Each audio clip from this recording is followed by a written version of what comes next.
All right, let's talk about one of life's biggest mysteries, motivation.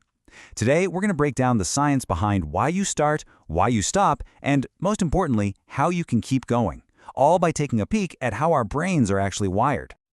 You know the feeling, right? We've all been there. One day, you feel like you can conquer the world. The next day, just getting out of bed feels like climbing Mount Everest. So what is going on?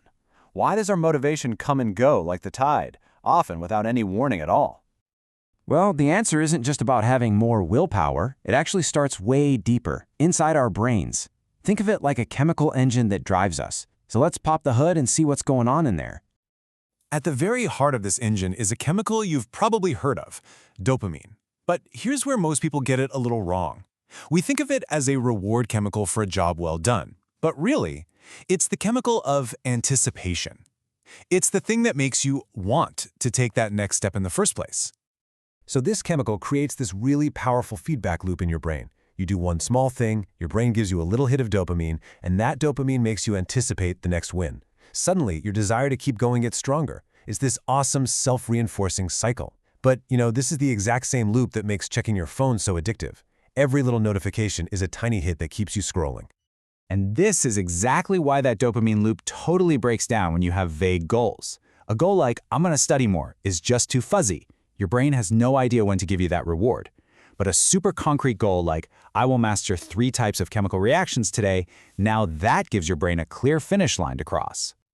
This brings us to a really key strategy. It's called goal segmentation. And it's just what it sounds like. You take a huge, scary, overwhelming task and you break it down into smaller, bite-sized wins. Every little victory gives you that dopamine hit, which keeps that motivation engine humming along. Okay, so brain chemistry is one piece of the puzzle, but it's only half the story. Now we've got to move from the brain to the mind, because what you believe about a task is every bit as important as the chemicals floating around inside you. So, psychologists say there are 3 main pillars to a motivated mindset. First, you've got expectancy. That's your belief that you can actually succeed. Then there's value, basically asking yourself, does this even matter to me? And finally, self-efficacy, which is that core belief that you have what it takes to get it done.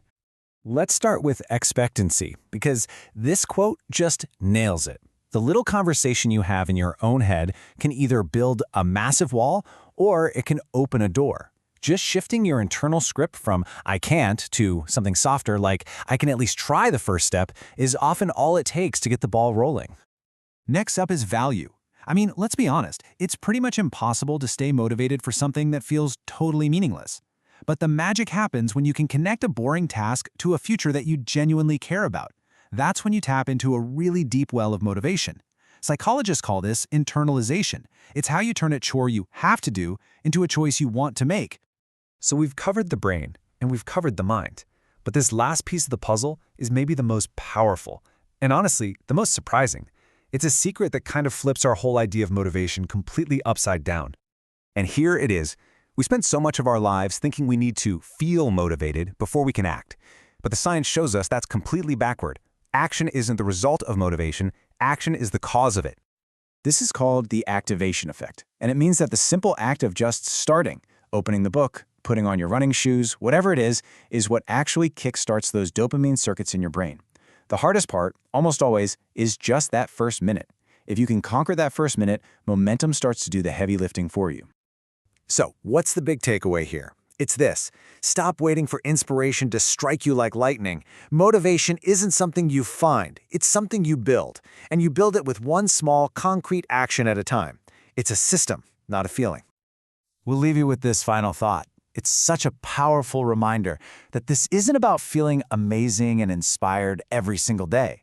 It's about consistency. It's about doing the work even when you don't feel like it, because that's what ultimately leads to the harvest.